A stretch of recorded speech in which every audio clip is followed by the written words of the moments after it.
kandi bishangaye. Ego kabisa. Ubwo umutware wanje arankunda cyane. Arankunda nukuri. Mugabo Yesu nawe. Mugabo Yesu nawe nagaheta. Kuko icyo gihe kukuntu nari imerewe, kukuntu nari imeze. Nta wundi yari kuhamba. Umugabo wanje arankunda nukuri. Ariko aravuga ati iyo Yesu atahaseruka no nyine arabivuga ati iyo Yesu atahaseruka atumba nifumbereje.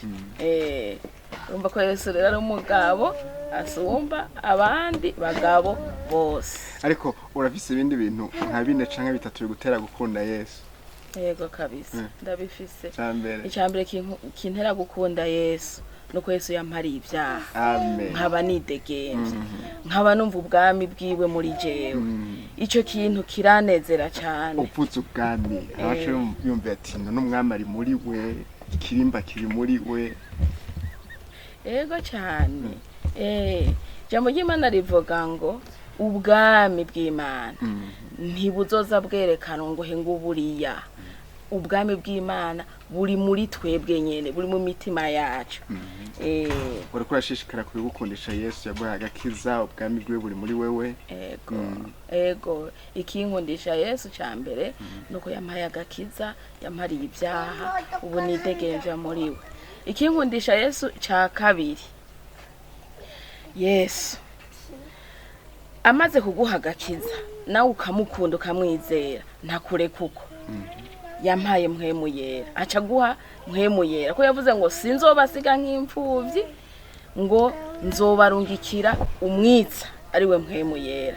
Ico nacene kiratuma nkunda Yesu kuko mu bibazo mu mageragezwa mpwemu yera uza wumva akubariye ati senga, mpwemu kaza wumva akubariye ati tabaza Yesu, mpwemu aranganiriza akambarira ngene nifata muri situation yariyo yose.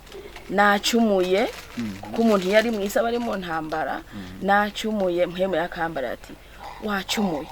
Nkumva ko mpwemu yanteye uruhagarara ko kugira ngo ngumane imigenderanire myiza na Yesu wanje nkunda ko ntegerezwa kubanza gutungana, nkatunganya nkihanisha cyaha. Cyo kirankundisha Yesu naca. Ikindi kinkundisha Yesu nuko erega Yesu azogaruka. Yesu azoza. Hajya ufise umukunzi ahabwa ati nzoza. Urumva yuko uguma umufitiye igishika. Uguma umufitiye igishika. Wikanga ngo yobaje. Kumbaraje na cyane igihe atakubariye umunsi azozira. Uguma witeguye. Tarashobora konsiripurena kuko n'umukunzi wanje. Kandi kubera ari umukunzi ni ngombwaze. Ntasiba arazi. Ico naco kirankundisha Yesu kuko igihe kanaka ntamenya ndazi yuko tuzobana mu bwami bwiwe. Niyo atasobaje gutora. Cyane gose. No musa abantu bataramwakira ngo bamugira umwami w'ubugingo bwabo, wo bipfuriza iki? Yo abantu bataramwakira nukuri ndabifurije ko bokwakira Yesu nk'umwami n'umukiza wabo. Kuko Yesu umufise ufise byose. Umufise ufise amahoro. Umufise nta kintu na kimwe gishobora gutera ubwoba. Naho cyo bari ikintu giteye ubwoba kubera Yesu agishobora. Uvuga uti sikizi mfise Yesu. Abantu badafise Yesu rero no bifuza ko bokwakira Yesu kuko kuba badafise Yesu bahombye ikintu gikomeye cy'akamaro mu buzima bw'umuntu. Arabora bakumuririmba karimo ngo abadafise Yesu bari ico batazi. Ngo ntibabona urukundo uhoraho adukunda. Wogashira mu gahogo gusa byose ngo vya iradiyo ubutumwa bw'amahoro yumvikana ku murongo w'102.1 i Bujumbura no mu micungararo yaho no kwijana n'ibicindwe mu gihugu hagati. Ntibabona urukundo uhora adukunda.